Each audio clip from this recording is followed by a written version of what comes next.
पुंडलिक वरदे विठ्ठल श्री ज्ञानदेव तुकाराम गोपाल कृष्ण भगवान की जय। माऊली ज्ञानेश्वर महाराज की जय। जगद्गुरु तुकाराम महाराज की जय। तैसे राग द्वेष जरी निमाले तरी ब्रह्मीचे स्वराज्य आले, मग तो भोगी सुख आपले आपणाचे। ग्रंथराज ज्ञानेश्वरी अध्याय क्रमांक 3। तैसे राग द्वेष जरी निमाले तरी ब्रह्मीचे स्वराज्य आले, मग तो भोगी सुख आपले आपणाचे।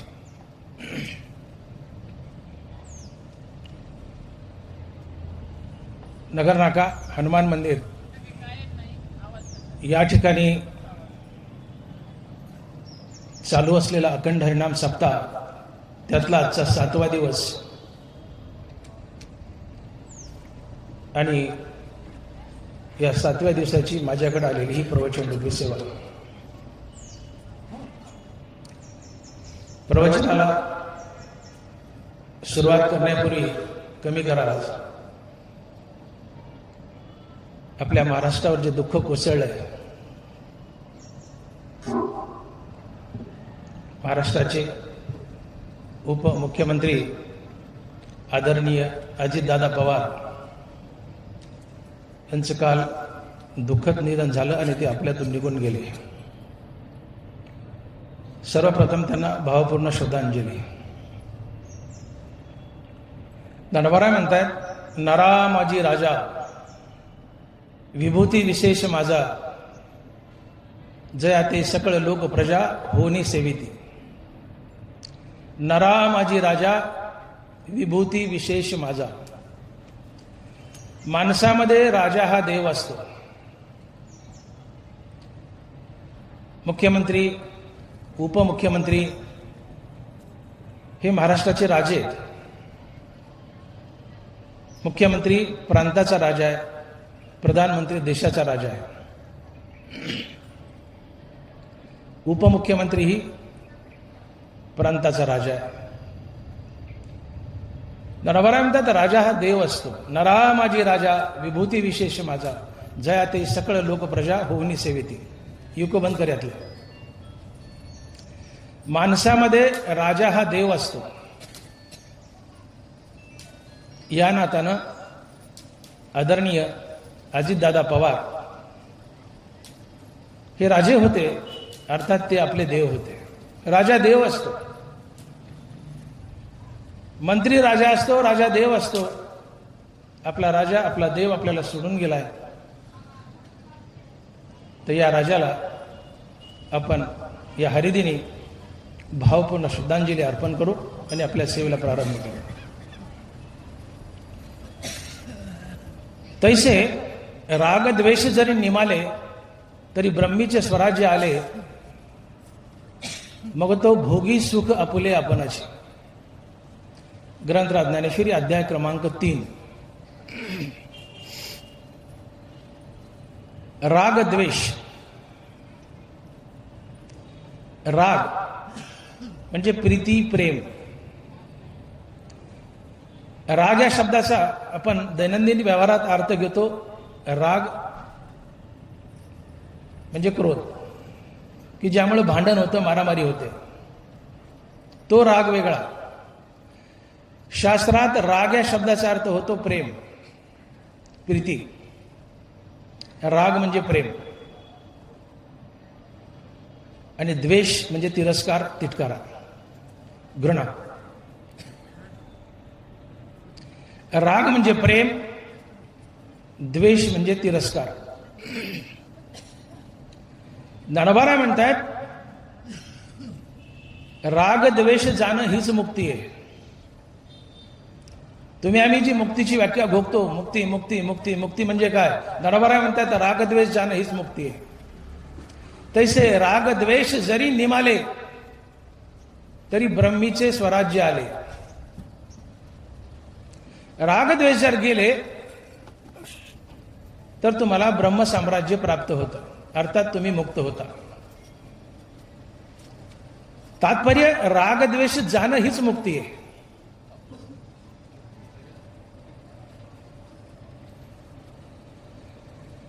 याही पुढे जाऊन बोलायचं झालं तर या तिन्ही महासंतांनी नाथ महाराज, तुकोबाराय आणि ज्ञानोबाराय या तिन्ही महासंतांनी मोक्षाची सारखीच व्याख्या केली आहे. अहंकारासहित मनाचा मनपणा नाहीसा होणे म्हणजेच मोक्ष. अहंकारासहित मनाचा मनपणा नाहीसा होणे म्हणजेच मोक्ष.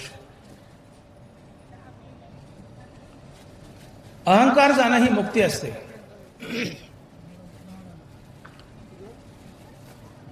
अहंकार गेल्यानंतर माणसाला मुक्ती मिळते. म्हणजे नेमकं काय घडतं? मोक्षाची या तिन्ही महासंतांना व्याख्या केली. अहंकार गेला, तुका म्हणे देव झाला. अहंकार जाणं हीच मुक्ती आहे. नाथ महाराजांनी मुक्तीची हीच व्याख्या केली आहे. देह अंतेचे दृढपणतेची बद्धतेचे लक्षण, देह अंतेचे निरसन, मुक्तता जाण नावतया. देह अहंता धरून ठेवणं हे बंधन आहे. देह अहंता जाणं ही मुक्ती आहे. देह अहंतेचे निरसन, मुक्तता जाण नावतया. देह अहंकार जाणं हीच मुक्ती आहे. नाथ महाराज ज्ञानोबराय हीच व्याख्या करतायत. तैसे मनपण मुद्दल जाय मग अहंभावाधिक के आहे, म्हणून शरीराची ब्रह्म होय अनुभवितो. मनपण मुद्दल जाय मग अहंभावाधिक के आहे. अहंकार मनात वास करतो. मनच जर मुद्दल मेलय तर मनात वास करणारा अहंकार हा आपोआप मरतो. जशी एखादी गरोदर बाई जर मेली तर तिच्या पोटातला गर्भ आपोआप मरतो. त्याला वेगळं मारायची गरज नसते. तसं अहंकार मनाच्या पोटात वास करतो. अहंकार मेला अर्थात मन मेलं की अहंकार आपोआप मरतो. आणि अहंकारासहित मनाचं मरण ही मुक्ती असते. आणि म्हणून या तिन्ही महासंतांना मोक्षाची एक सारखीच व्याख्या केली आहे. अहंकार जाणं हीच मुक्ती, अर्थात अहंकारासहित मनाचा मनपणा नाहीसा होणं हीच मुक्ती असते. पण इथे ज्ञानोबा रागद्वेष जाणं याला मुक्ती म्हणतायत. एक ठिकाणी ज्ञानोबा म्हणतायत अहंकार जाणं ही मुक्ती आहे. एक ठिकाणी ज्ञानोबा म्हणतायत रागद्वेष जाणं ही मुक्ती आहे. आजची होई तैसे रागद्वेष जरी निमाले तरी ब्रह्मीचे स्वराज्य आले, मग तो भोगी सुख आपुले आपणाचे. तैसे रागद्वेष जरी निमाले तरी ब्रह्मीचे स्वराज्य आले.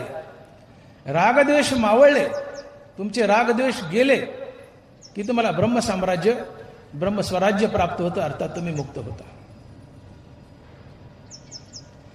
मग एके ठिकाणी अहंकार जाणं ही मुक्ती आहे, एके ठिकाणी रागद्वेष जाणं ही मुक्ती आहे. मग दोन्हीपैकी मुक्तीची नेमकी व्याख्या कोणती आहे? तर मुक्तीच्या दोन्ही व्याख्या बरोबर आहेत. कारण अहंकाराचा शेवटचा टप्पा रागद्वेष असतो. अहंकाराच्या पोटातून रागद्वेष जन्म घेतात. म्हणून अहंकाराचा शेवटचा टप्पा जर काय असेल तर तो आहे रागद्वेष. अहंकारामुळे ज्ञानेंद्रियाच्या विषयाचा भोग, ज्ञानेंद्रियाच्या विषय भोगातून कामक्रोध, कामक्रोधातून रागद्वेष, रागद्वेषातून पुण्यपाप आणि पुण्यपापातून संसार बंधन. मुंगीच्या पायतका जरी पाप पुण्य तुमच्या जीवनात शिल्लक राहिलं तर ते तुम्हाला भोगूनच पार पाडावं लागतं. ज्ञानोबा बोलतायत अगा कर्मे जे वरावे ते तीही सुखदुःखी फळावे आणि तया ते भोगावया यावे देहायका. अगा कर्मे जे वरावे ते तीही सुखदुःखी फळावे आणि तया ते भोगावया यावे देहायका. तुमच्या जीवनात थोडंही पाप पुण्य शिल्लक राहिलं तर ते पाप पुण्य तुम्हाला फेडूनच पार पाडावं लागतं. त्यासाठी पुन्हा पुन्हा जन्म धरावे लागतात. 84 लक्षणीमध्ये अडकावं लागतं. रागद्वेषातून पुण्यपापाचा जन्म होतो आणि मग पुण्यपाप संसारात बांधतं. आणि मग ज्या दिवशी राग द्वेष जातील त्या दिवशी पुण्यपापाची निर्मिती थांबेल. पुण्यपापाची निर्मिती थांबली की संसार बंधन थांबेल. आम्हाला संसार बंधनच का आहे? आमच्या जीवनात पुण्यपाप शिल्लक असेल तर. ज्या दिवशी आमचं जीवन पाप पुण्यरहित होईल त्या दिवशी आम्हाला पुढचा जन्म नसतो. आम्हाला पुढचा जन्मच का लाभतो? तर आमच्या जीवनात पाप पुण्य शिल्लक आहे म्हणून. कारण पाप पुण्य शिल्लक असेल तर ते भोगूनच पार पाडावं लागतं. त्यासाठी पुन्हा पुन्हा जन्म धरावे लागतात. आगा कर्मे जे उरावे ते ती सुखदुःखी फळावे आणि तया ते भोगावया यावे देहायका. पुण्यपाप संसारात बांधतो. पुण्यपाप कुणामुळे? तर रागद्वेषामुळे. रागद्वेष कुणामुळे? तर कामक्रोधामुळे. कामक्रोध कुणामुळे? तर ज्ञानेंद्रियाच्या विषयभोगामुळे. आणि ज्ञानेंद्रियाचे विषयभोग कुणामुळे? तर अहंकारामुळे. आणि म्हणून अहंकारातून ज्ञानेंद्रियाचा विषयभोग, ज्ञानेंद्रियाच्या विषयभोगातून कामक्रोध, कामक्रोधातून रागद्वेष, रागद्वेषातून पुण्यपाप. आणि म्हणून मी बोलून गेलो की अहंकाराचा शेवटचा टप्पा काय असेल तर तो असतो रागद्वेष. रागद्वेष अहंकाराच्या पोटी जन्म घेतात. आणि ज्या दिवशी अहंकार जाईल त्या दिवशी रागद्वेषही जातात. आणि रागद्वेष गेले की पुण्यपापाची निर्मिती थांबते. पुण्यपाप गेलं की जन्ममरण थांबतं. आणि म्हणून रागद्वेष जाणं हीच मुक्ती आहे किंवा अहंकार जाणं हीच मुक्ती आहे.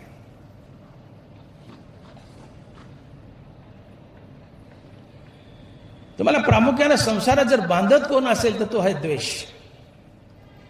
रागद्वेष दोन्ही बांधतात पण द्वेष प्रामुख्यानं तुम्हाला संसारात बांधतो. आम्ही पावलोपावली एकमेकाचा द्वेष करतो. साधारण लोक तो सोडावं, श्रोते सोडा. आम्ही कीर्तनकार, प्रवचनकार सर्वात जास्त एकमेकाचा द्वेष करतो. सर्वात जास्त द्वेष आम्ही कीर्तनकार करतो एकमेकाचा, टाळकरी करतो एकमेकाचा, भजने करतो एकमेकाचा, गायक करतो एकमेकाचा. त्याला काय येतंय? ते असंच आहे, मीच लय शहाणा आहे, त्याला काय येतंय? नवल अहंकाराची गोटी विशेषे न लगे अज्ञानाच्या पाठी, सज्ञानाच्या झोभेकंठी नाना संकटी नाचवी. मनुष्य जेवढा सज्ञान तितका अहंकारी असतो. आणि परमार्थात वावरणारे तुम्ही आम्ही सज्ञान आहोत. कीर्तनकार सज्ञान आहात आणि अहंकार सज्ञानाच्या कंठाला झोंबतो. नवल अहंकाराची गोटी विशेषे न लगे अज्ञानाच्या पाठी, सज्ञानाच्या झोंबेकंठी नाना संकटी नाचवी. जो शहाणा आहे, जो जाणता है, जो ज्ञानी आहे, अहंकार त्याचं गचोरं धरतो, नड्याला झोंबतो. ज्याचा अहंकार पुष्ट आहे त्याचे रागद्वेष पुष्ट आहेत. आणि मग अहंकार आणि रागद्वेष तुम्हाला सरळ नरकाला घालतात. तुका म्हणे नरकी घाली अभिमान, तुका म्हणे नरकी घाली अभिमान, जरी होय ज्ञान गर्व ताटा. हा अहंकार तुम्हाला सरळ नरकाला घालतो. ज्ञानेंद्रियाचे विषय भोगून, त्यातून रागद्वेष निर्माण करून, पुण्यपाप निर्माण करून आणि संसार बंधनात बांधतो.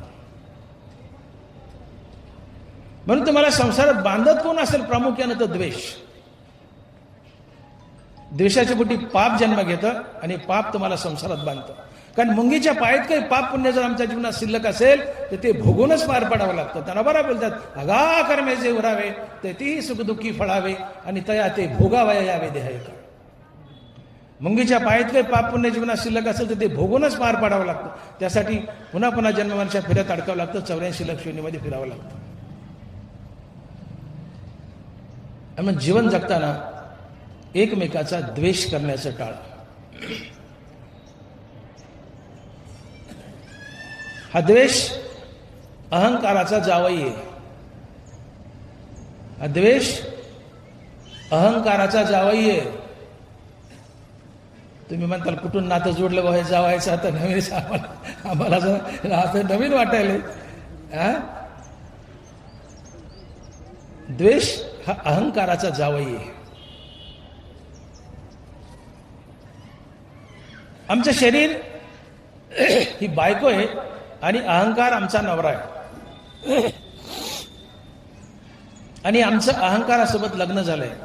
गडी असो बाई असो, नुसता बाईलाच नवरा असतो असं नाहीये. पुरुषाला गड्यालाही नवरा आहे आणि तो आहे अहंकार. बायकालाच नवरा आहे असं नाही, पुरुषालाही नवरा आहे आणि आमचा पुरुषाचा नवरा आहे अहंकार. नरवारा बोलतात अहंकार तनुसी वालभ पडिले. काय म्हणते माऊली? अहंकार तनुसी वालभ पडिले. आमच्या शरीराचं अहंकारासोबत लग्न झालंय. आमचं शरीर अहंकाराची बायको आणि अहंकार आमचा नवरा आहे. अहंकार तनुसी वालभ पडिले. ते तर इच्छा कुमारी झाली, ते तारुण्याच्या भरा आली, मग द्वेषेशी मांडली वराडिक. तर या दोघास्तव जन्मला, ते तर द्वंद्व मोह झाला, तो आजयाने वाढविला अहंकारे. इकडे तिकडे बघू नका, मला लक्ष द्या. माणसं तुमच्याच आहेत, बघू नका त्यांना. नवल अहंकाराची गोटी. आपला हा अहंकार हा आमचा नवरा आहे, आमचं शरीर अहंकाराची बायको आहे. आणि या दोन नवरा बायको बसून, कोण दोन नवरा बायको? आमचं शरीर आणि अहंकार. या दोन नवरा बायको बसून एक मुलगी जन्माला येते आणि तिचं नाव इच्छा आहे. आणि या इच्छेचं लग्न लागतं द्वेषासोबत. मग अहंकाराची पोरगी कोण? इच्छा. तिचा नवरा द्वेष. मग द्वेष हा अहंकाराचा जावई झाला का नाही? बोला की. याला जावई म्हणतात ना आपल्या पुरीच्या नवऱ्याला? का तुमच्याकडे काही वेगळं आहे? आपल्या पुरीच्या नवऱ्याला जावई म्हणतात. अहंकाराची पोरगी आहे इच्छा आणि तिचं लग्न झालं द्वेषासोबत, म्हणून द्वेष हा अहंकाराचा जावई आहे. आणि इच्छा आणि हा द्वेष या नवरा बायको बसून द्वंद्व आणि मोह तयार होतो. द्वंद्व आणि मोह जन्माला येतो. ते तर इच्छा कुमारी झाली, ते तारुण्याच्या भरा आली, ते तर द्वेषेशी मांडली वराडिक. तया दोघा असतो जन्मला, द्वंद्व मोह झाला, तो आजयाने वाढविला अहंकारे. शब्द बघा, तो आजयाने वाढविला अहंकारे. अहंकारला आजोबा म्हटले. शरीरात जेवढे विकार आहेत, जेवढे विकार आहेत, काम, क्रोध, लोभ, मद, मोह, मत्सर, राग, द्वेष, आसक्ती, वासना, शरीरात जेवढे विकार आहेत ते सगळे अहंकाराच्या पोटी जन्म घेतात आणि अहंकारच त्यांचं पालन पोषण करतो. हा संसार जर कशाच्या मुळावर उभा असेल तर अहंकाराच्या. या जगातून जर अहंकार निघून गेला तर जग बंद पडेल. जगत चालू आहे पुढे ते केवळ अहंकारामुळे. का जगातील प्रत्येक विकार अहंकाराच्या पोटी जन्म घेतो आणि विकार आहे म्हणून पाप आहे, पाप आहे म्हणून संसार बंधन आहे. आणि ज्या दिवशी जगातून अहंकार कायमचा निघून जाईल त्या दिवशी संसार बंद पडेल. म्हणून मी विधान केलं की हा संसारच उभा आहे तो अहंकाराच्या मुळावर. अहंकार आहे म्हणून संसार आहे, अहंकार आहे म्हणून विकार आहेत, पाप आहे, पाप आहे म्हणून संसार बंधन आहे आणि 184 फेर आहे. आणि म्हणून अहंकाराच्या पोटी इच्छा, इच्छेचं लग्न द्वेषासोबत, इच्छा आणि द्वेष यांच्या पोटी द्वंद्व. द्वंद्व म्हणजे भांडण. द्वंद्वाचे अनेक अर्थ आहेत, पण इथं प्रामुख्याने आज द्वंद्व घ्यायचे. द्वंद्व युद्ध, भांडण, डिशुम डिशुम. इच्छा आणि द्वेष याच्या पोटी काय जन्म घेत आहे? द्वंद्व म्हणजे भांडण. आणि भांडणातून काय जन्माला येतं? पाप. शिवीगाळ, हाणामारी हे भांडण. यातून काय जन्माला येतं? पाप. आणि पाप काय करतं? गचोरीला धरतं, ते जन्मात बांधतं, जन्मपाण्याच्या फेऱ्यात. पाप तुम्हाला जन्मपाण्याच्या फेऱ्यात बांधतं. आणि मी पुन्हा पुन्हा बोललो, मंगीच्या पायात काही पाप पुण्य जीवनात शिल्लक असेल तर ते भोगूनच पार पाडावं लागतं. त्यासाठी पुन्हा पुन्हा जन्म धरावे लागतात. आणि हे पाप राग द्वेषाच्या पोटी, प्रामुख्याने द्वेषाच्या पोटी जन्म घेतं. म्हणून तुम्हाला संसारात जर बांधत कोण असेल तर तो द्वेष, हा तिरस्कार, हा मत्सर, ही घृणा इतराबद्दलची, हे सगळे द्वेष आहेत. याच्या पोटी पाप जन्म घेतं आणि पाप तुम्हाला संसारात बांधतं. आणि आम्ही पावलं पावली द्वेष करतो एकमेकाचा, पावलं पावली द्वेष करतो, निंदा करतो, कुच्चा करतो. हरिपाठ घेणं, काकडा म्हणणं, कथा कीर्तन करणं, कथा कीर्तन ऐकणं, मारुतीला दिवाबत्ती करणं, चारधाम यात्रा करणं, नर्मदेची परिक्रमा करणं, ही परमार्थाची अंग आहेत. पण हेच म्हणजे परमार्थ नव्हे. हेच म्हणजे परमार्थ नव्हे. अहंकार आणि विषय वासना घालण्यासाठी आयुष्यभर केलेली रामनामाची साधना म्हणजेच परमार्थ. अहंकार आणि विषय वासना घालण्यासाठी आयुष्यभर केलेली रामनामाची साधना म्हणजेच परमार्थ. परमार्थात काही मिळवायचं नसतंय, सगळं मिळूनच आहे. त्याच्या हृदया माझी मी रामो असता सर्व सुखाचा आरामो की भ्रांताशी कामो विषयावर. जन्मताच हृदयात राम उभा आहे, तो प्राप्त करायचा नसतो, तो जन्मताच प्राप्त आहे. माणसाचा जीव कसा तयार होतो? आम्ही जीवाचे डॉक्टर आहेत. मी डॉक्टर भागवत मोठे, MBBS MS नेत्रतज्ञ, आदर्श नगर बीड. आम्ही जीवाचे डॉक्टर आहेत. तुम्ही कोणत्याही डॉक्टरला विचारा की डॉक्टर साहेब माणसाचा जीव कसा तयार होतो, त्या डॉक्टरचा जीव जाईल, डॉक्टरचा जीव जाईल, पण जीव कसा तयार होतोय त्याला सांगता यायचं नाही. कारण याचं उत्तर आमच्या वैद्यकीय शास्त्रात नाहीये, याचं उत्तर आहे ज्ञानेश्वरीत. वाया मन हे नाव एरवी कल्पनाची सावेव, जयाचे निसंगे जीव दशा वस्तू. वस्तू म्हणजे ब्रह्म. ज्यावेळेस परमात्मा मनाच्या संगतीत जातो तेव्हा परमात्मा जीव बनतो. नरबरा जीवाची व्याख्या करतात. जीव म्हणजे काय? ज्यावेळेस पांडुरंग परमात्मा मनाच्या संगतीत जातो तो पांडुरंग जीव बनतो. आणि मग तुम्ही आम्ही सगळे पांडुरंग आहोत, पण बट्टेबाज पांडुरंग आहोत. बट्टेबाज पांडुरंग. धरिली सोंगे येणे अवघी पांडुरंगे. जगातली प्रत्येक वस्तू म्हणजे पांडुरंगानं धरलेलं सोंग आहे. हे तुम्ही माझ्या पुढे बसलाय, तुम्ही सगळे पांडुरंग आहात. जे जे दृष्टी दिसे ते ते हरिरूप.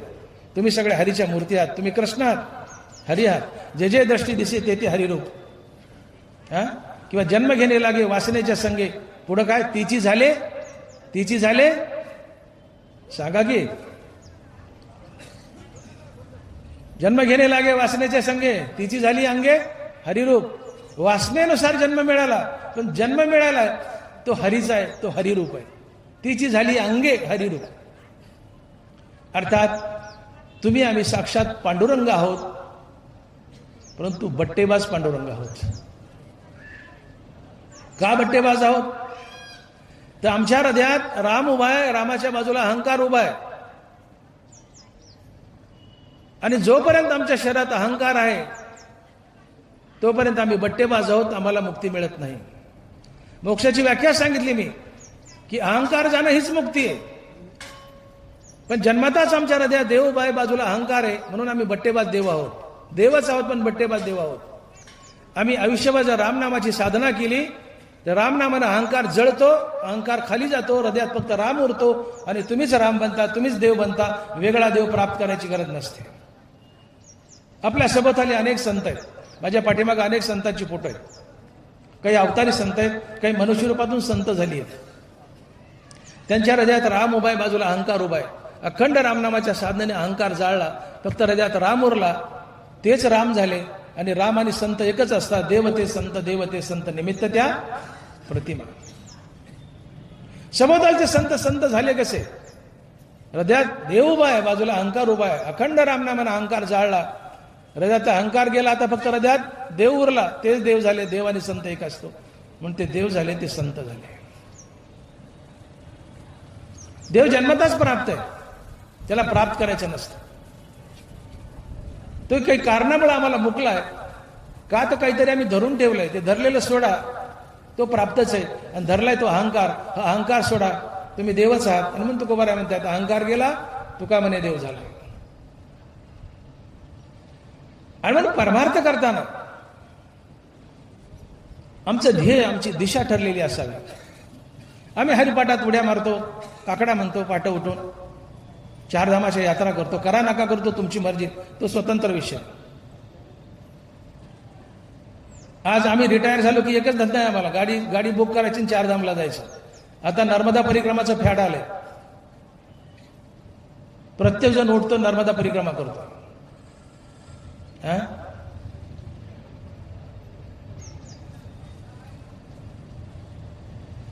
काय म्हणतात तुकोबारा? हेची माझे व्रत, हेची माझे तीर्थ, सत्य हे सुकृत नाम तुझे. देवा तुझं नाम हेच माझं तीर्थ, हेच माझं व्रत आहे. मला तुझ्या नामाशिवाय कुठं जायची याची गरज नाही.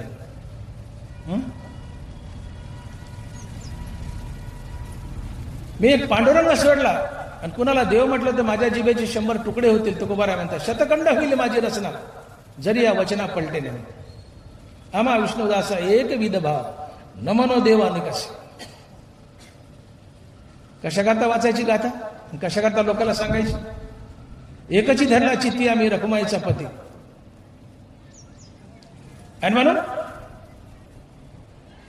परमार्थ करताना ठीक आहे, परमार्थाची अंग तुम्ही करताय जरूर करा, हरकत नाही. भजन आहे, कीर्तन आहे, प्रवचन आहे, काकडा आहे, हरिपाठ आहे, असेल तुमची इच्छा करा. 4 धाम करा, 5 धाम करा, काय करायचं करा. पण ही परमार्थाची अंग आहे. हेच म्हणजे परमार्थ नव्हे. तर परमार्थ म्हणजे काय, तर रागद्वेष घालवण्यासाठी आयुष्यभर केलेली रामनामाची साधना हाच परमार्थ. अहंकार आणि विषय वासना घालवण्यासाठी आयुष्यभर केलेली रामनामाची साधना हाच परमार्थ. ही परमार्थाच्या सत्य आणि खऱ्या दिशेने वाटचाल आहे. आम्हाला रागद्वेष घालायचे. जोपर्यंत आम्ही रागद्वेष घालवत नाही तोपर्यंत आम्हाला मुक्ती मिळूच शकत नाही. आम्ही ज्ञानोबाला दावा करतात येवं की रागद्वेष जाणं हीच मुक्ती आहे.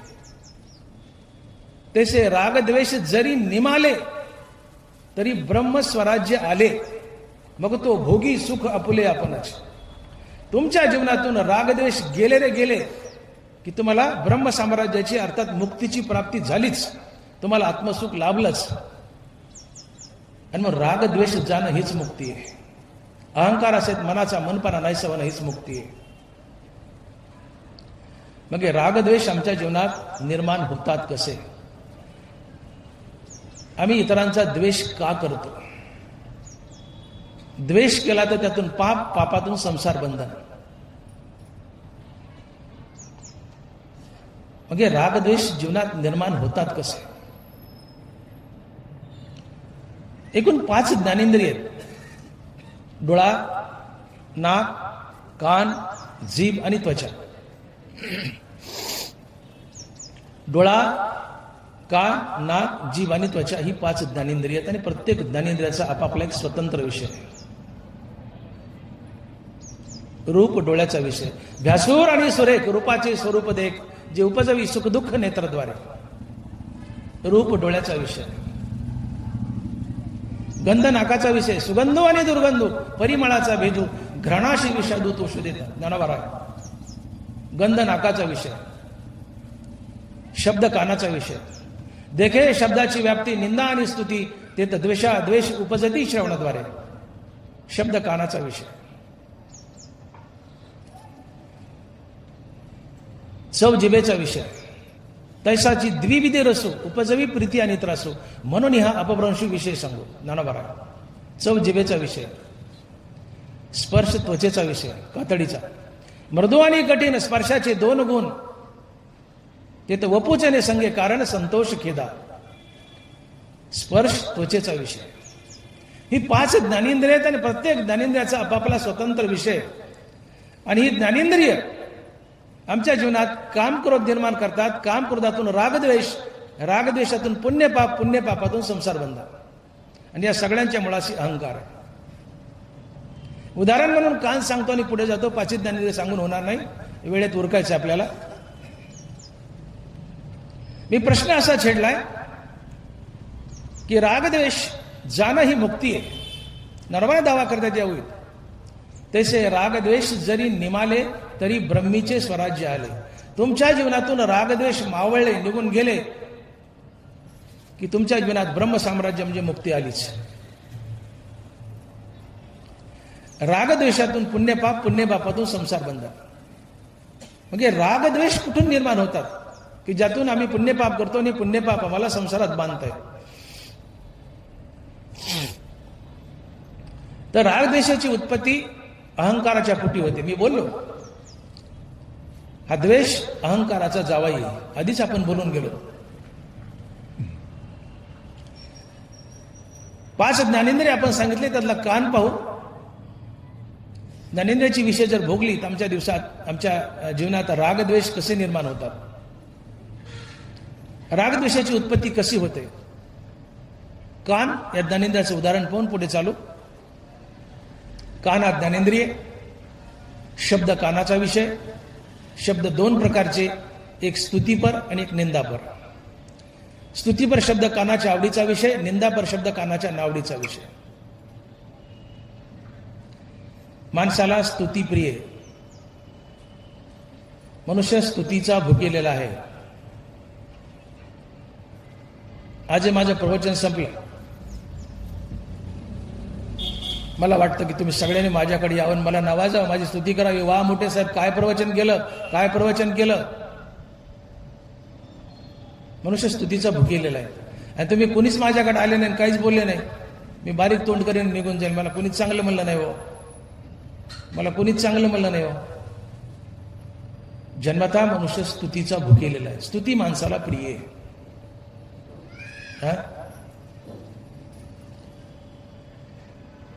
बाईने सुंदर स्वयंपाक केला, व सुंदर, अति सुंदर स्वयंपाक केला. सगळ्यांनी गटागटा खाल्लाय, गटागटा खाल्लाय. पण एकही कुटुंब सदस्य मला नाही की बाई स्वयंपाक लय चांगला झालाय. ती शेवटी बघून आपटते, अरे कुणीतरी चांगलं झालंय म्हणा, अरे कुणीतरी चांगलं झालंय म्हणा. राहिले बाकीच्या आहोत तुम्ही तरी म्हणा. राग सगळा त्याच्यावर काढते, मग त्याच्यावर राग काढ. अहो तुम्ही तरी म्हणा चांगला झालाय म्हणून. मनुष्य स्तुतीचा भुकेलेला आहे, साहजिक आहे. 2 तास घाम गाळलाय, किचनमध्ये भिजली घामाने, इतका सुंदर स्वयंपाक केला. आणि कुणी जर प्रशंसा केली नाही, आई अगं स्वयंपाक फार छान झालाय, माता ठणकतो. सुंदर नटली बाई, संक्रांतीचा सण आहे, सुंदर नटली आहे. राहिलं जग, पण नवऱ्याने तरी म्हणा छान दिसायलीस ग, वा काय छान दिसतीस ग. तिचा सारा सीन जातो, पांग पिटतो, तिचा पांग पिटतो. आणि नाही स्तुती केली, जगान जाते, पण नवऱ्याने स्तुती नाही केली तर भरभर वस्त्र फेकून देते आणि पलंगावर उडी मारते. जोडं मेली म्हणते, मला कोणीच चांगलं म्हणलं नाही. कुणासाठी नटले? राहिलं जग, पण नवऱ्यासाठी नटले, तोही मला चांगलं म्हणला नाही. आणि नवरा जर चांगलं म्हणला, छान दिसतेस ग, काय सजलीस, बाईला गुदगुल्या होतात. स्तुती आहे, स्तुती प्रत्येकाला प्रिय आहे. एखाद्या बाईच्या कडेवर लेकरू आहे, आपण कसलं किळसवाना असू द्या, नुसतं म्हणा मावशी तुमचा पिंट्या फार छान आहे, ती चहाच पाचते, जेवण सुद्धा घालते. तिला तिची स्तुती नको, तिच्या लेकराची स्तुती हवी किंवा स्वतःची हवी. स्तुती माणसाला प्रिय आहे. किती प्रिय? स्तुती ऐकायला मेलेला मनुष्य उठेल, स्तुती ऐकेल आणि पुन्हा मरेल. इतकी स्तुती माणसाला प्रिय आहे. मी काय बोलतोय? ज्ञानेंद्रियाच्या अर्थात कानाच्या, सगळेच ज्ञानेंद्रिय, उदाहरण कानाचं घेतलंय. या कानातून, या ज्ञानेंद्रियाच्या विषय बघतून रागद्वेष कसे जन्माला येतात. कान ज्ञानेंद्रिय, शब्द कानाचा विषय, शब्द 2 प्रकारचे, एक स्तुतीपर आणि एक निंदापर. स्तुतीपर शब्द कानाच्या आवडीचा विषय, निंदापर शब्द कानाच्या नावडीचा विषय. देखे शब्दाची व्याप्ती, निंदा आणि स्तुती, तिथं द्वेष उपजती श्रवणाद्वारे, ज्ञानभरा. कान ज्ञानेंद्रिय, कान ज्ञानेंद्रिय, शब्द कानाचा विषय, शब्द 2 प्रकारचे, एक स्तुतीपर एक निंदापर. स्तुतीपर शब्द कानाच्या आवडीचा विषय, निंदापर शब्द कानाच्या नावडीचा विषय. आता उदाहरण सांगतो, माझं प्रवचन संपलं. तुमच्यापैकी 10-5 लोक माझ्याकडे आले, मला घराडा घातला, वेडा घातला, आणि सगळे तोंड भरून म्हणू लागले, वा वा वा वा डॉक्टर मोठे साहेब, काय प्रवचन केलं सुंदर, काय प्रवचन सुंदर केलं. माझी तोंड भरून स्तुती केली. माझ्या कानानं स्तुतीपर शब्द जर भोगला, तर ज्यांनी स्तुती केली त्याच्याबद्दल मला तात्काळ राग, राग म्हणजे प्रीती प्रेम, तो भांडणातला राग नाही, राग म्हणजे प्रीती प्रेम. तुम्ही माझी तोंड भरून स्तुती केली, वा मोठे साहेब काय प्रवचन केलं, काय प्रवचन केलं, काय ज्ञानेश्वरी सांगितली. ज्यांनी माझी स्तुती केली तात्काळ मला त्या माणसाबद्दल राग अर्थात प्रीती प्रेम निर्माण होतं. आणि या प्रीतीतून प्रेमातून मी त्याच्यासोबत सद्वर्तन करतो, त्याच्या गळ्यात हात टाकतो. मी त्याला विचारतो, मामा आपण कुठले? कारण माझ्या कानानं स्तुती भोगली, मला गुदगुल्या झाल्यात. स्तुती माणसाला प्रिय. डॉक्टर साहेब खूप छान प्रवचन झालंय. मला त्याच्याबद्दल राग प्रीती प्रेम, मी त्याच्या गळ्यात हात टाकेल. प्रसंगी त्याला हॉटेलमध्ये नेईल, चहा पाजील, त्याला एवढं सांगेल की माझा आदर्शनगरला डोळ्याचा दवाखाना आहे, या मामा, एखाद्या त्याचे डोळे फुकट तपासील. मी काय केलंय? परोपकार केलाय, सद्वर्तन केलंय. आणि पुण्य परोपकारा पाप ते परपिडा. पुण्य परोपकारा पाप ते परपिडा. तुम्ही माझी स्तुती केली, माझ्या कानानं स्तुती भोगली. ज्यांनी स्तुती केली त्याच्याबद्दल राग, प्रीती, प्रेम, या प्रेमातून, या स्तुतीतून मी त्याच्यावर सद्वर्तन करेल, त्याच्यावर परोपकार करेल. आणि या सद्वर्तनातून, परोपकारातून पुण्याचा जन्म. आता काही उपटसूळ असतात, उपटसूळ, काही फुलाच्या माळा घालतात, काही खेटराच्या माळा घालतात.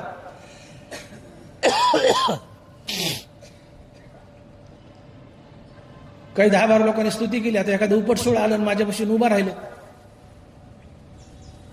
काय मोठे साहेब, ज्याचा धंदा त्यांनीच करावा, ज्याचा धंदा त्यांनीच करावा. तुम्ही कशाला नादाला लागले इकडं? हे काय तुमचं काम आहे का? तुम्ही डॉक्टरकीच करा, डोळ्यात तपासा, ऑपरेशनच करा. कशाला नादाला लागले इकडं? तुमचं प्रवचन काही धड झालं नाही. तुमचं प्रवचन काही धड झालं नाही. माझी निंदा केली, घाणघाण बोलला. आत अहंकार सुप्त अवस्थेत दडलेला असतो. अहंकारातून डुसणी मारतो, म्हणतो बघ बघ डॉक्टर मोठे, त्यांनी तुझी निंदा केली, घाण बोलला, निंदा केली. तो अहंकार माझ्या कानाला निंदापर शब्द भोगायला लागले. ज्याने निंदा केली तात्काळ त्याच्याबद्दल द्वेष, द्वेषातून क्रोध, क्रोधातून हाणामारी, शिवीगाळ, परपिडा, आणि परपिडेतून पाप. आणि पुण्य आणि पाप म्हणलं की संसार बंधन आलंच. अगा कर्मे जे वरावे ते ती सुखदुःखी फळावे, आणि तया ते भोगावया यावे देह एका. जीवनात मुंगीच्या पायीत पाप पुण्य जर शिल्लक असेल तर ते भोगण्यासाठी पुन्हा पुन्हा जन्म धरावेच लागतात. अगा कर्मे जे वरावे, ज्ञानोबा सिद्धांत म्हणतात, अगा कर्मे जे वरावे ते ती सुखदुःखी फळावे, आणि तया ते भोगावया यावे देह एका.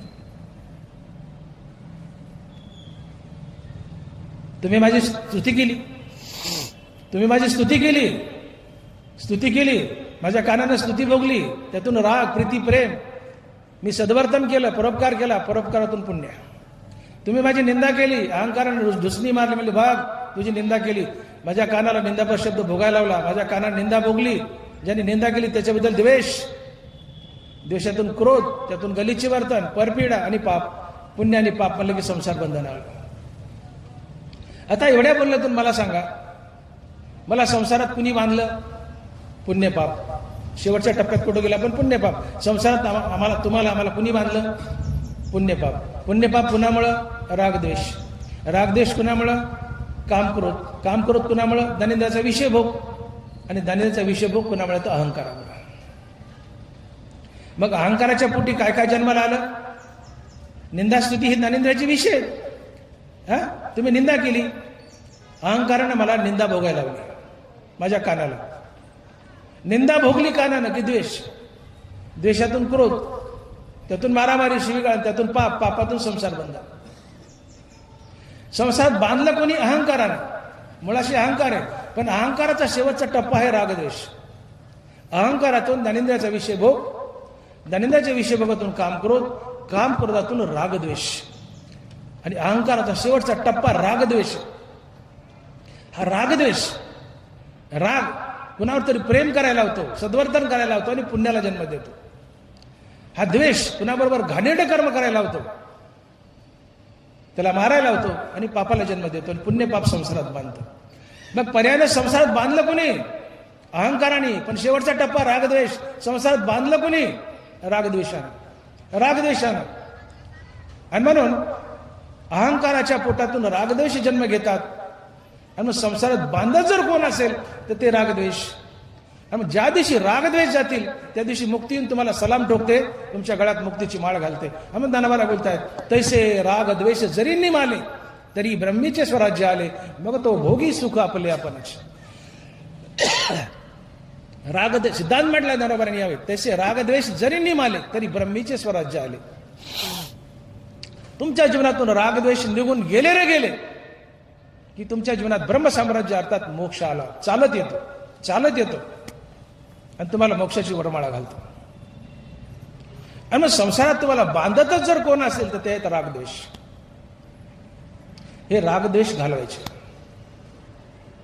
आणि मग रागद्वेष घालवण्यासाठी आयुष्यभर केलेली रामनामाची साधना म्हणजेच परमार्थ आहे.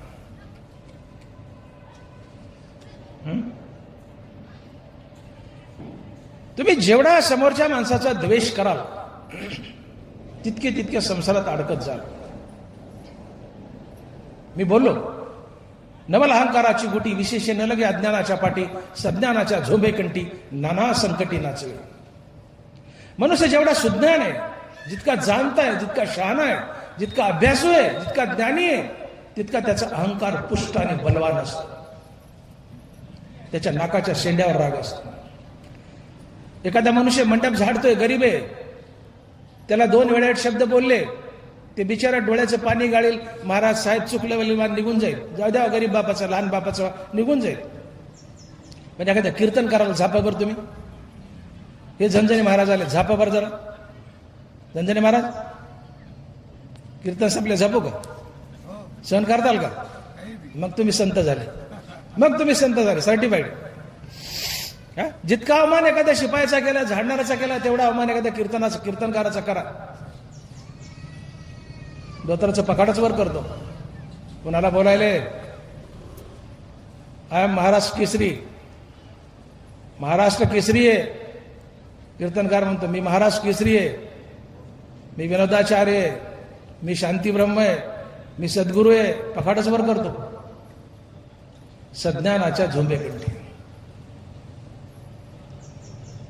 जितका मनुष्य ज्ञानी तितका अहंकार पुष्ट आहे. जितका अहंकार पुष्ट आहे तितके ज्ञानेंद्रियाचे विषय तो भोगतो. हे डोळा, नाक, कान. एखाद्याची निंदा केली, मी बोललो निंदा केली, अहंकार हातून दुसरी मारतो, म्हणतो बघ तुझी निंदा केली, तुला घाण बोलला. हा अहंकार तुम्हालाही तुमच्या कानाला निंदा भोगायला होतो. कानाने निंदा भोगली की द्वेष, द्वेषातून क्रोध, त्यातून गलिच्छ वर्तन, शिवीगाळ, हाणामारी, भांडण, त्यातून पाप, आणि पापातून संसार बंधन. म्हणून आम्हाला संसार बांधतायच कोणतं? ते रागद्वेष. का तर रागद्वेषातून पुण्य पापाची निर्मिती आणि पुण्य पापातून संसार बंधन आहे. मग आम्हाला हे रागद्वेष घालवायचे ते कसे घालवायचे? रागद्वेष जातात कशाने? रागद्वेष घालवण्यासाठी ज्ञानोबाराय आणि तुकोबाराय 2 युक्ती सांगतात. एक भगवंताचं नाम आणि दुसरं जगात देव पहा, जगत परमात्मा स्वरूप पहा.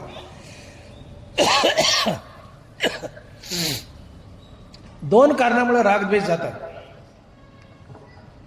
एक भगवंताच्या नामानं आणि दुसरं जगत परमात्मा स्वरूप पाहिल्यानं. ज्ञानोबाराय ज्ञानेश्वरीमध्ये कुठेही आवाज उंच करत नाहीत. तुकोबारायांनी गातेमध्ये जागोजाग झापलंय आम्हाला. खनपाटाचं लाकूड आहे तुकोबाराच्या हातात. खनपाटाचं लाकूड कळतं ना? खनपाटाचं लाकूड आहे तुकोबाराच्या हातात, गातेमध्ये फोडलंय आम्हाला. ज्ञानोबारायांनी कुठेही फोडलं नाही. मवाळ वाणी. ज्ञानोबाराचा आवाज कुठेही उंचावत नाही. ज्ञानेश्वरीमध्ये 18व्या अध्यायाच्या शेवटी ज्ञानोबाराची लेखणी थोडीशी उंचावली आहे. ज्ञानोबाराय अर्जुनावर रागावतात, अर्थात भगवान कृष्णच रागावतात, पण ज्ञानोबाराच्या रूपातून रागावतात.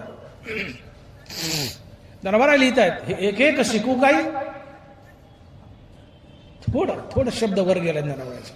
हे एक एक शिकू काय? परी सेवके आपल्या ठाई, उरवणी एर सर्वही मी सेवे करी. ते तर जाऊन या भूत देशू, सर्वत्र नमवय नम मीची एकू, मग आश्रय अत्यंतिकू लहासी तू माझा. ऐसेनी माते भसता, सर्वत्र मी होता अहंता, जाऊन निशेष तत्वता मीची होसे. या 3 ओव्यातून संसार कसा जिंकावा हे ज्ञानोबाराय सांगतायत. इथे ज्ञानोबाराय थोडेसे अर्जुनावर चिडले. एखादं लेकरू आहे, त्याला गणित सोडायला दिले, गणित अवघड आहे, आणि बाप त्याला गणित सोड म्हणताय. पोरग पुन्हा चुकतोय. बाप पुन्हा समजावून सांगतोय, पोरग पुन्हा चुकतोय. बाप शेवटी रागवतो. अरे गदड्या, डोकं कुठं ठेवलंस? जरा ध्यान दे ना. किती बार सांगू तुला? 10 बार गणित समजावून सांगितले ना, तुला काय येत नाही? लक्ष दे ना. किती बार सांगू तुला? बाप मुलावर रागवतो. मुलगा जेव्हा पुन्हा पुन्हा चुकतो, जनावर थोडेसे रागावलेत. ही एक एक शिकवू काही? अरे अर्जुना, ही एक गोष्ट तुला किती वार शिकवू, किती वार समजावून सांगू? मी 1000 वेळेस गीतेत ज्ञानेश्वरीत रिपिटेशन केले, तुला समजावून सांगितले. तीच गोष्ट पुन्हा पुन्हा किती सांगू? लक्ष दे ना अर्जुना, ही एक एक शिकवू काही? परी सेवकी आपल्या ठाई उरोनी एर सर्वही मी सेव्य करी. अर्जुना, या जगाचे 2 भाग कर. त्यातला एक भाग तू हो आणि उरलेलं जगात देव समज आणि जगाला देव समजून शरण जा. तुझा पहिला फायदा होईल काय? तर ते तर जाऊन या भूत द्वेषू, तुझा प्राणी मात्राबद्दलचा द्वेष गळून पडेल. मला इथं आणायचं तुम्हाला. द्वेष घालायचा आहे ना. द्वेष संसारात बांधतोय, रागद्वेष संसारात बांधतायत, तर द्वेष घालायचा. कसा घालायचा? नरबरा युक्ती सांगतात, अर्जुना जगाचे 2 भाग कर. त्यातला एक भाग तू हो, उरलेलं जगात देव समज आणि जगाला देव समजून शरण जा. ज्यावेळेस तू जगाला देव समजून शरण जाशील त्यावेळेस तुझा पहिला फायदा होईल, तुझा प्राणी मात्राबद्दलचा द्वेष गळून जाईल. जगाला देव समजून शरण गेला तर तुझा प्राणी मात्राबद्दलचा द्वेष गळेल आणि द्वेष गळाला की सोबत तुझा अहंकारही गळेल. आणि द्वेष जाणं आणि अहंकार जाणं ही मुक्ती असते. मी सुरुवातीला बोललो, रागद्वेष जाणं हीच मुक्ती आहे. तसे रागद्वेष निमाले तरी ब्रह्मीचे स्वराज्य आले. रागद्वेष गेले की तुम्हाला ब्रह्मसाम्राज्य म्हणजे मोक्ष मिळाला. इथं ज्ञानोबा म्हणतात, ते तर जाऊन या भूतद्वेष सर्वत्र नमवय नममीचे. जगाचे 2 भाग कर, त्यातला एक भाग तू हो, उरलेलं जगात देव समज, जगाला देव समजून शरण जा. पहिला फायदा तुझा द्वेष गळेल, अहंकार गळेल. ज्याचा द्वेष गळालाय प्राणीमात्राचा आणि अहंकार गळालाय तो तात्काळ मुक्त होतो. आणि पुढे लिहितात, ऐसेनी माते बसता सर्वत्र मी होता अहंता, जाऊन निशेष तत्वता मीची होसे. अर्जुना, तुला देव व्हायचंय तर देव कसं व्हायचं याची युक्ती सांगतात. तुला तुझा अहंकार आणि द्वेष घालावा लागेल, तेव्हा तू देव होशील.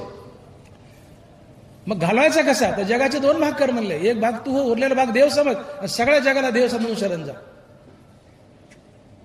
जे जे भेटे भूत ते मानीचे भगवान, हा भक्तियोग निश्चित जाण माझा. जगाला देव समजून शरण जा. जगतात परमात्मा पहा. डोळ्याला दिसणारी प्रत्येक वस्तू हा पांडुरंग आहे असं समजून त्याला शरण जा.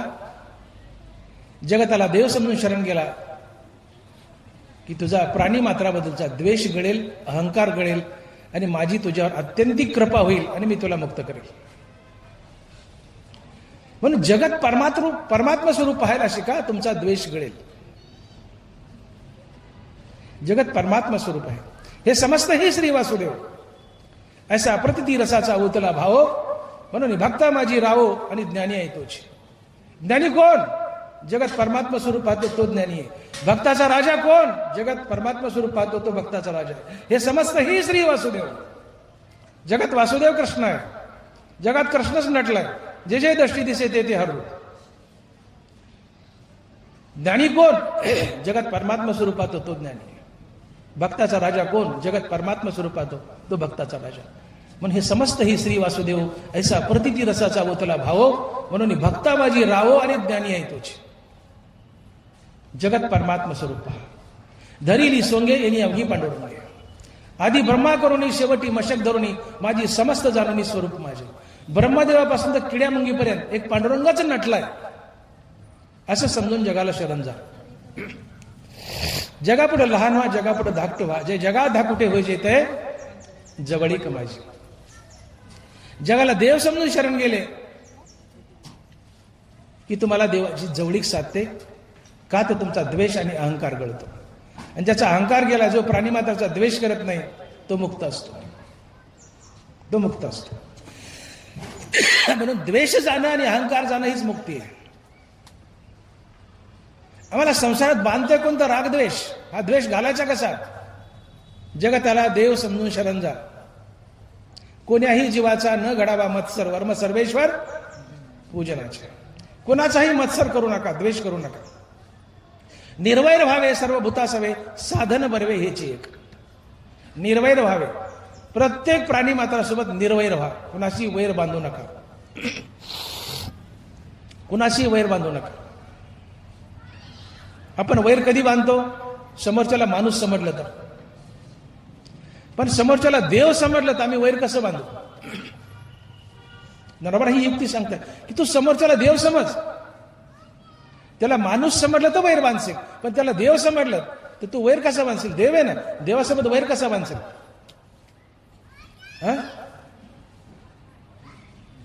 आणि मग जगातला प्रत्येक माणूस हा पांडुरंग आहे ही भावना मनात ठेवा आणि त्याला देव समजून त्याच्यासोबत देवतुल्य व्यवहार करा.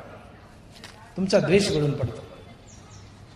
कारण कुणाचाही द्वेष केला, कुणाचाही तिरस्कार केला, कुणालाही फसवलं तर तुम्ही पांडुरंगाला फसवलं. समोरच्याचा द्वेष केला तुम्ही पांडुरंगाचा द्वेष केला. समोरच्याला लुटलं, हाणलं, मारलं तुम्ही पांडुरंगाला लुटलं, हाणलं, मारलं. समोरच्याचं चांगलं केलं तुम्ही पांडुरंगाचं चांगलं केलं. कारण शास्त्र असं सांगतं की जगात पांडुरंगाचं नटलंय, पांडुरंगाशिवाय जगात कुणीच नाही. तसे मरते मारिते पाही स्वरूप माझे. या जगात मारणाराही देवच आहे आणि मरणाराही देवच आहे.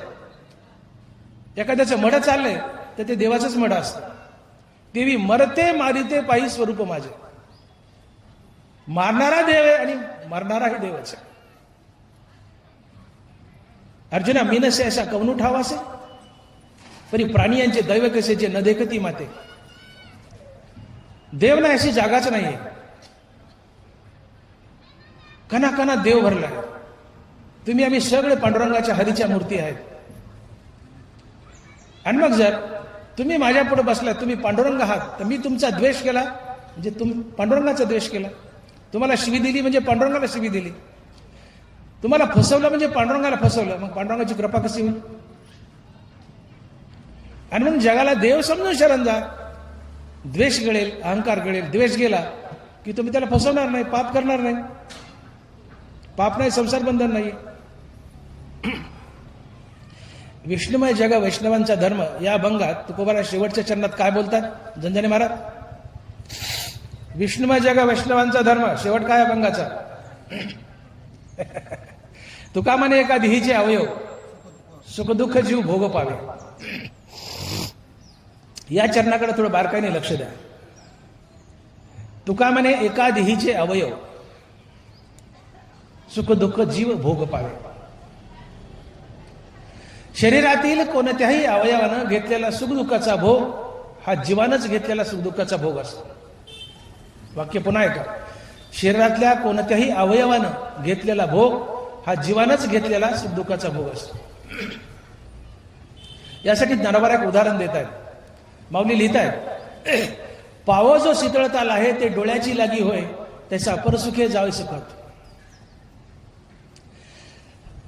तुमच्या पायाखाली बर्फाचा खडा आलाय. गारवा कुणाला लागला? पायाला. पण मजा कोणी लुटली? डोळ्याने. नवरा बोलतात, नरबरा बोलतात, पावो जो शीतळताल आहे ते डोळ्याची लागी होय. बर्फाचा खडा पायाखाली आलाय. पाय थंडावलेत, सोबत डोळेही थंडावलेत.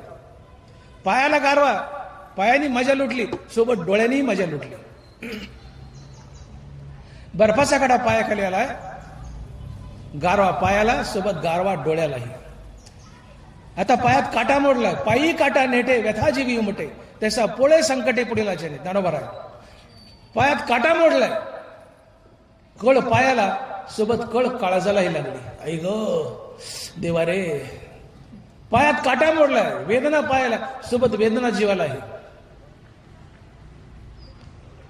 पायात काटा मोडला, पायालाच वेदना होई, काळजाला का कळ लागावी?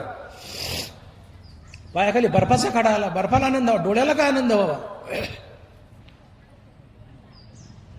याचा अर्थ हा होतो की शरीरातील प्रत्येक अवयवानं घेतलेला सुखदुःखाचा भोग हा जीवानच घेतलेला सुखदुःखाचा भोग असतो. पायाला दुःख झालं, जीवाला दुःख झालं. पायाला सुख झालं, जीवाला सुख झालं. तुका म्हणे एका देहीचे अवयव सुख दुःख जीव भोग पावे. शरीरातील कोणत्याही अवयवानं घेतलेला सुखदुःखाचा भोग हा जीवानच घेतलेला सुखदुःखाचा भोग असतो. तसं समाजातील कोणत्याही माणसाला शिवी दिली ती डायरेक्ट विठ्ठलाला शिवी दिली. कुणाची निंदा केली, विठ्ठलाची निंदा केली. कुणाला फसवलं, भ्रष्टाचार करून पैसे उकळले, पांडुरंगाकडून पैसे उकळले. कुणाचं वाईट केलं, पांडुरंगाचं वाईट केलं. मग पांडुरंगाचं वाईट केलं, त्याची कृपा कशी होईल? तू पावेल कसं? आणि मग जगत परमात्मा स्वरूप पहा. जोपर्यंत तुम्ही जगत परमात्मा स्वरूप पाहत नाहीत तोपर्यंत द्वेष जाणार नाही. आणि जोपर्यंत द्वेष जिवंत आहे तोपर्यंत क्रोध आहे, भांडण आहे, हाणामारी आहे, शिवीगाळ आहे, तोपर्यंत पाप आहे. आणि पाप आहे तोपर्यंत संसार बंधन आहे.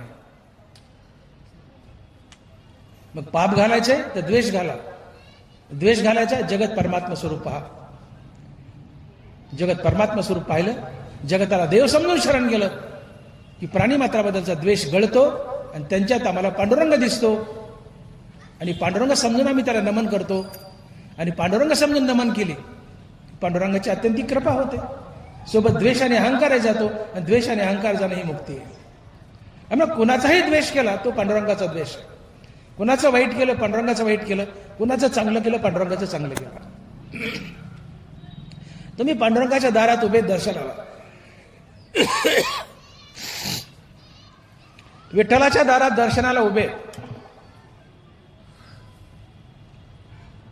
गच्च गर्दी मंदिरात, त्या 7 मजल्यात फिरतायत रेटारेटी. एखाद्याच्या सभागती आपल्या पायावर पाय पडतो, आपला पाय तुडवला जातो. जसाच पाय तुडला तशी त्याला कोपरकिडी की एखादी आईमावर शिवी, ती शिवी डायरेक्ट विठ्ठलाला असते. ती कोपरकिडी डायरेक्ट विठ्ठलाला असते. पाय तुडलाय आणि शिवी घातली, ती शिवी त्या माणसाला नाही विठ्ठलाला आहे. कारण विठ्ठल म्हणतो धरिली सोंगे यांनी अवघी पांडुरंगे. जगातला प्रत्येक माणूस म्हणजे पांडुरंगाने धरलेला सोंग आहे. तुझ्या पायावर पाय पडलाय शेजारच्या माणसाचा, तो त्याचा पाय नाही पांडुरंगाचा पाय. तू त्याला पांडुरंग म्हणून बघ. मग तू काय विचार करशील, पांडुरंगाचा पाय पडला कशी शिवी देऊ, तू शिवी देणार नाही. पांडुरंगाचा पाय पडला कशी कोपरकिडी हाणू, कोपरकिडी हाणायचा नाही. आणि म्हणून जगत परमात्मा स्वरूप पाहायचं, जगत देव स्वरूप पाहायचं. समोरच्या बद्दलचा द्वेष जातो. आणि समोरच्याला माणूस म्हणून पाहिलं, पाय पडला की द्वेष, क्रोध, शिवीगाळ, हाणामारी, पाप, संसार बंद. आम्हाला विटेवरील उभा असला विठ्ठलही विठ्ठलच, आणि रांगेत दर्शनाला उभी असलेली माणसंही विठ्ठलच असं समजून त्याचं भजन आहे. विठ्ठल त्यालाच भेटतो. अन्यथा 1000 वाऱ्या करा, विठ्ठल वेगळा आणि दर्शनाला उभी असलेली वारीतली माणसं वेगळी, असा भेद केला पांडुरंगाचं नखही पाहायला मिळत नाही. तसे जगा परते सारोनी पाहिजे माते, तैसा नव्हे उखी ती अगवाची नाही. जग आणि देव याचे 2 तुकडे करू नका. जगातून देव बाजूला सरकू नका. जग हाच देव. जगातून देव बाजूला सरकवला की देव दुरावला. विटेवरचा विठ्ठलही विठ्ठलच, रांगेत दर्शनाला उभी असलेली माणसंही विठ्ठलच असं समजून द्यायचं भजन आहे. विठ्ठल त्याला भेटतो, त्याच्यावर कृपा होते. बाजूच्या माणसाचा पाय पडलाय, तुडवला पाय, भावना ही मनात ठेवा, पांडुरंगाचा पाय पडलाय. तुम्ही त्याला शिवी देणार नाही, त्याचा द्वेष करणार नाही. द्वेष नाही, क्रोध नाही, क्रोध नाही, शिवी नाही, पाप नाही, पाप नाही, संसार बंधन नाही. पण माणूस समजलं त्याला, त्याचा पाय पडला, त्याच्याबद्दल द्वेष, त्यातून क्रोध, शिवीगाळ, त्यातून पाप, पापातून संसार बंधन. कुणी बांधला संसारात द्वेषानं, त्यांनी पाय तुडाला द्वेष, द्वेषातून क्रोध, त्यातून पाप, संसार बंधन. द्वेषानं बांधले. हे रागद्वेष संसारात बांधतात. रागद्वेष घाला, तुम्ही मुक्तच आहात. आणि रागद्वेष कुणामुळे तर कामक्रोधामुळे. कामक्रोध कुणामुळे तर दानिंद्याचे विषय बघ, हे डोळा नाक कान आपण बोललो उदाहरण. आणि ते कुणामुळे तर अहंकारामुळे. सगळ्याच्या मुळे असे अहंकार आहे. आणि अहंकाराचा शेवटचा टप्पा रागद्वेष आहे. हे अहंकारावर प्रहार करा. नरवाला बोलले ते तर अडवावे आले, दोष वैरी धोपटिले, तया माझी पहिले देह अहंकार. तुम्ही परमार्थ पथावर निघालात, देवाला भेटायला निघालात, तर तुमची वाटमारी करणारा शत्रू जर कोण असेल तर तो अहंकार आहे. ते तर अडवावे आले, दोष वैरी धोपटिले, तया माझी पहिले देह अहंकार. तुम्ही देवाच्या दिशेने निघालात, परमार्थ करतायत, देव भेटाव, पांडुरंग भेटाव ही वासना घेऊन निघालात. पण तुमची वाटमारी कोण करत असेल पांडुरंग न भेटण्यासाठी, तो आहे अहंकार. नरबारा म्हणतात आधी याला धोपटा, अहंकारला धोपटा. आता अहंकारला धोपटा, 2 मिनिट बोलू नका. अहंकारला धोपटा. अहंकारला धोपटा म्हणजे काय करा, भगवंताचं नाम घ्या. राम म्हणता काम क्रोधाचे दहन होय अभिमान देशोधडी. काय बोलले नरबरा, ते तर अडवावे आले, दोष वैरी धोपटिले, तया माझी पहिले देह अहंकार. तुम्ही देवाच्या भेटीला चाललाय, पण कुणीतरी आडवं येतो. अनेक शत्रू, त्यातला पहिला शत्रू आहे अहंकार. या अहंकारला धोपटा. अहंकारला धोपटा कशाने धोपटा, काठीने का नाही, त्याला हरिनामानं धोपटा. म्हणून राम म्हणता काम क्रोधाचे दहन होय अभिमान देशोधडी. अखंड रामनाम घ्या, अहंकार मरतो, ननिंदाचे विषयभोग जातात, त्यातून काम क्रोध जातात, त्यातून रागद्वेष जातात, त्यातून पाप पुण्य जातं. पाप पुण्य गेलं संसार बंधन जातं, तुम्ही मुक्त होता. आणि मग रामनामाची अखंड साधना करायची. भोगी झाला त्या गीती गाता पांडुरंग, तुकोबार आहे, भोगी झाला त्या गीती गाता पांडुरंग, इंद्रियाचा लाग आमावरणी चुकला. इंद्रियाचा पगडा आहे आमच्यावर, इंद्रिय विषय भोगायला लावतात आणि त्यातून रागद्वेष, त्यातून पुण्य पापन, त्यातून संसार बंधन. मग इंद्रियाचा पगडा कसा घालवायचा, तुकोबारा बोलतात, भोगी झाला त्या गीती गाता पांडुरंग, इंद्रियाचा लाग आमावरणी चुकला. पांडुरंगाचं गाणं गा, गीती गाता पांडुरंग, म्हणजे विठ्ठल विठ्ठल म्हणा. भोगाचं रूपांतर त्यागात, इंद्रियाचा पगडा जातो, इंद्रियाचा आमच्यावरचा पगडा गेला, रागद्वेष जातात, रागद्वेष गेले, पुण्यपाप गेले, पुण्यपाप गेलं, मुक्त झालं.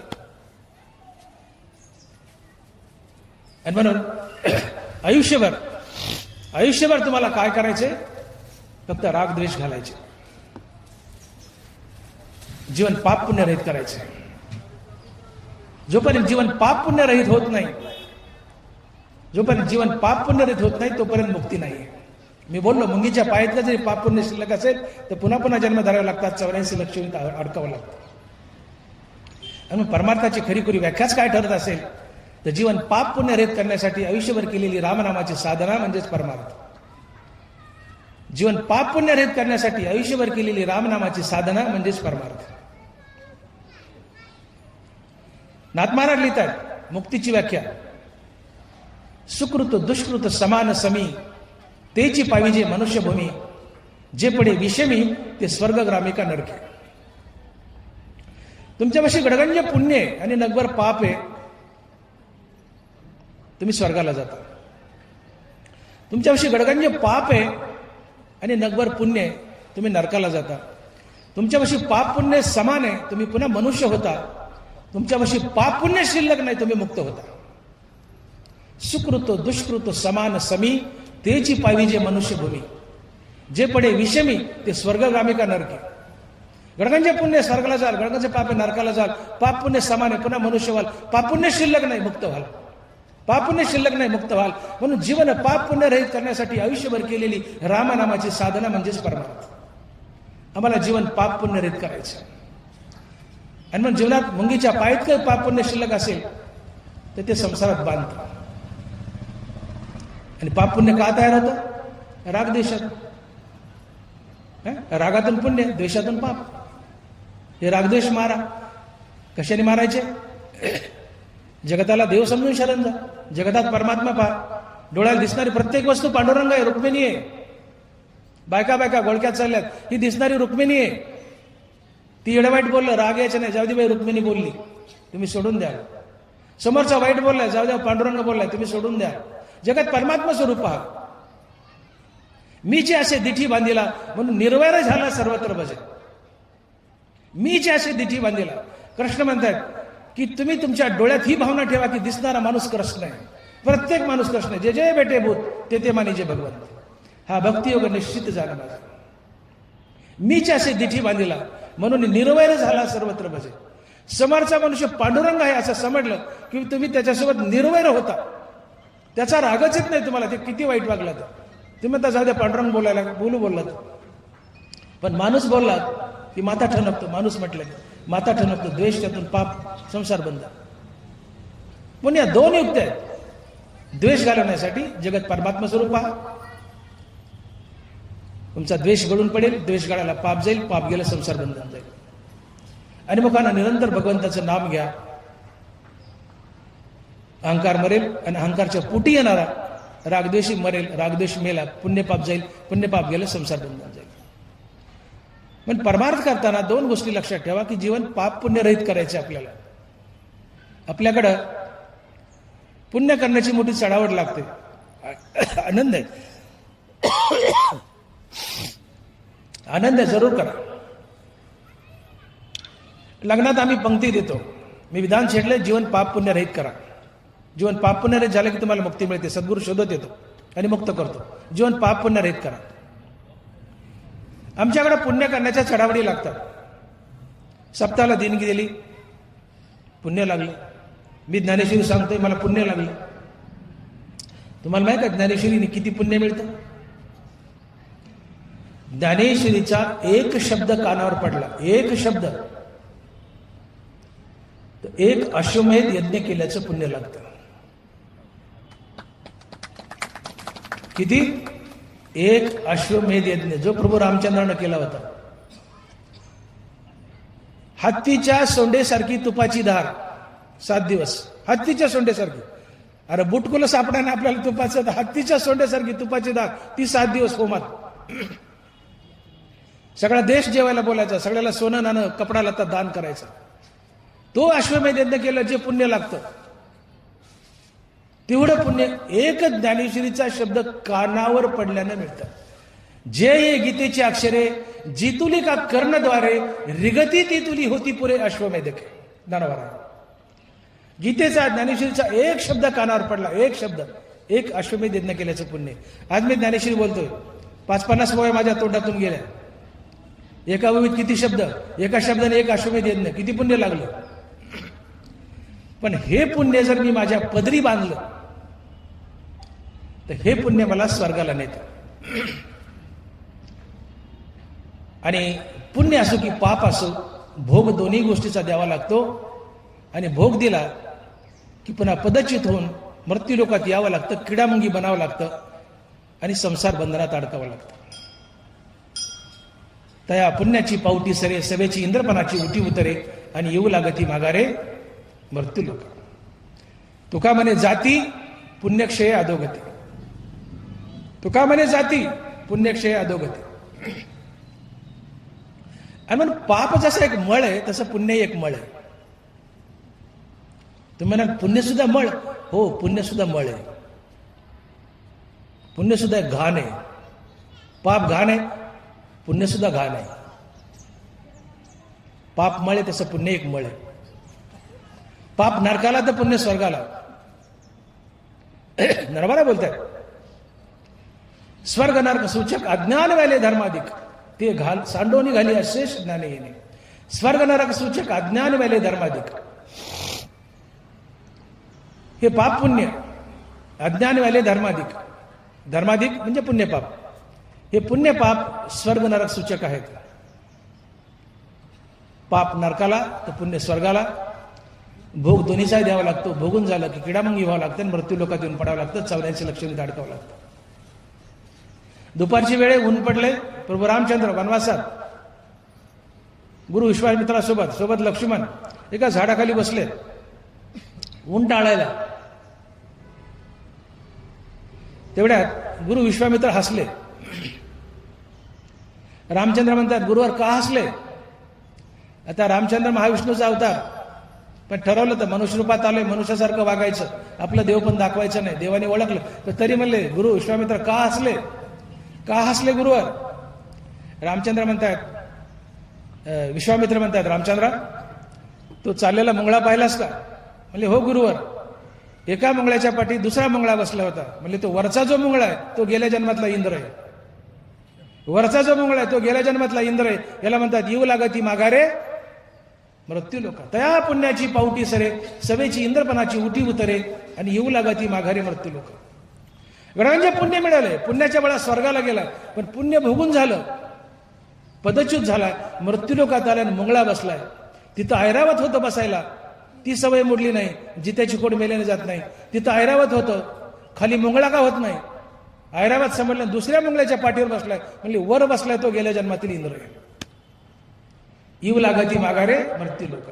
पाप नरकाला नेतं, पुण्य स्वर्गाला नेतं. भोग दोन्हीचाही द्यावा लागतं. मग तुम्ही म्हणाल आम्ही पुण्यच करू नये का? जरूर करा, टोपल्यानं करा, पोत्यानं करा, पण केलेलं पुण्य पदरी बांधू नका. पदरी बांधलं की ते तुम्हाला स्वर्गाला नेणार. भोगून झालं की पुन्हा मृत्यू लोकात आणणार, किडामुंगी बनवणार. आणि म्हणून कीर्तन प्रवचन संपलं की झालेली सेवा पांडुरंगाच्या चरणी अर्पण करून सेवेला पूर्णविराम हा शब्द म्हणावा लागतो. त्यात हे पुण्य मला बांधील, स्वर्गाला नेईल, पुन्हा खाली आणीने मुंगळा बनवेल. आणि म्हणून म्हणावं लागतं झालेली सेवा तुकोबाराच्या, ज्ञानोबाराच्या, पांडुरंगाच्या चरणी अर्पण सेवेला पूर्णविराम. झालेलं पुण्य पांडुरंगाला द्यायचं, आपल्याजवळ ठेवायचं नाही. पांडुरंगाच्या लॉकरमध्ये टाकायचं, पांडुरंगाच्या बँकेत टाकायचं, सेफ डिपॉझिट म्हणून. हा मग या पुण्याने तो मोक्ष द्यायचा तेव्हा देईल, पण ते पदरी बांधायचं नाही. आणि मग तुकोबारा बोलले तुका म्हणे आम्ही झालो अग्निरूप. तुका म्हणे आम्ही झालो अग्निरूप लागो निधी पाप पुण्यांगा. महाराज असं म्हणू शकले असते, तुका म्हणे आम्ही झालो अग्निरूप लागो निधी पाप अंगा. शब्द काय? लागो निधी पाप पुण्यांगा. तुकोबारा म्हणतात, मी माझ्या जीवनात माझ्या अंगाला पाप तर लागू दिलं नाही, पण पुण्यही लागू दिलं नाही. का? पाप नरकाला नेतं, पुण्य स्वर्गाला नेतं. भोग दोन्हीचा द्यावा लागतो. भोगून झालं की मृत्यूलोकात यावं लागतं, किडामंगी बनावं लागतं, संसार बंधनात अडकावं लागतं. म्हणून पाप जसा एक मळ आहे तसं पुण्य एक मळ आहे. याचा अर्थ पुण्य करायचं नाही असं नाही, जरूर करा, पाप करू नका, पण पुण्य गडगंज करा, टोपल्यानं करा, पोत्यानं करा, पण ते भगवंताला अर्पण करा. आपलं प्रत्येक कर्म देवाची पूजा म्हणून करा. ते कर्म, त्याचं पुण्य देवाला जातं, ते तुम्हाला संसारात बांधत नाही. सकाळी उठल्यापासून रात्री झोपेपर्यंत आपलं प्रत्येक कर्म कर्माभिमानाने फलेच्या टाकून ईश्वरा प्रीत्यत आणि ईश्वरापण बुद्धीनं करा. ते कर्म आणि त्याचं फळ देवाला जाईल, ते तुम्हाला संसारात बांधणार नाही. आणि म्हणून परमार्थाची खरीखुरी व्याख्या काय ठरत असेल तर जीवन पाप पुण्य रहित करण्यासाठी आयुष्यभर केलेली रामनामाची साधना हाच परमार्थ असतो.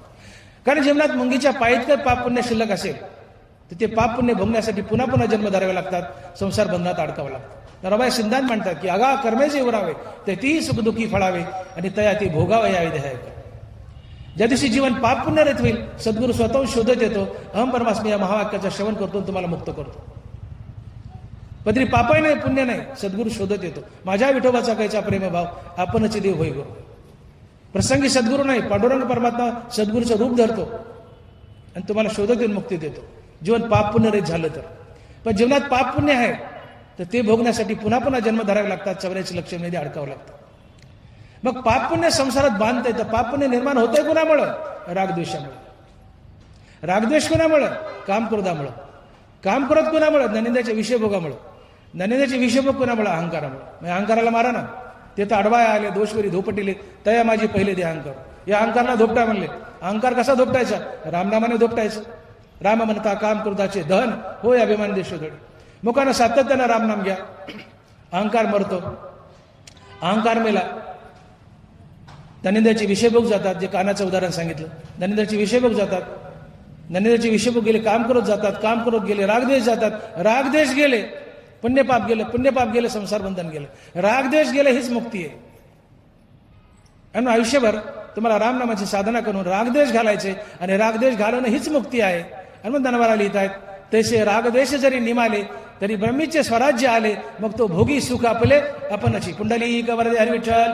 श्री ज्ञानदेव गोपाल कृष्ण भगवान माऊली ज्ञानेश्वर महाराज, जगद्गुरु तुकाराम महाराज की जय. आता विश्वात्मके देवे येणे वाग्यज्ञ तोषावे, तोषो निमज द्यावे.